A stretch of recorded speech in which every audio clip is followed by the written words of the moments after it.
Welcome to the Momtréa podcast, where we grow through what we go through, the Momtréa Way. And I wrote some notes down, y'all, so if y'all see me looking at my phone, like, I really took the time to really write these notes down because I really wanted it to come from my heart and I didn't want to forget certain things. So y'all gonna see me looking back and forth, so don't judge me. But today we're gonna talk about what it really means to get active as a mom. And I kind of feel like it's not just about the gym, because I feel like most of us are already active. We're running around all day, we're handling the household, we're taking care of our children. So I feel like the physical part, we kind of got that down pat.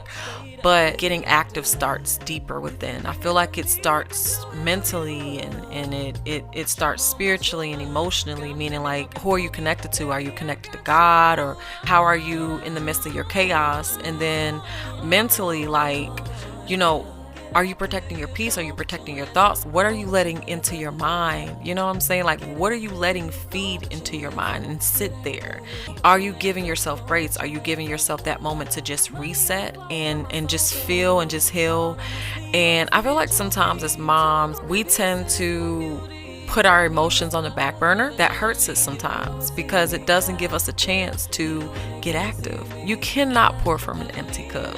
You just can't. And I'm learning that too, you guys, because I'm a single mom and it's hard, but I realized you cannot pour from an empty cup. You have to pour from your cup. So we're going to take a little quick break. We're going to go into the first segment. I'm doing things a little different this episode, but the first segment of this episode is health, your body reset. So we'll be right back after this break.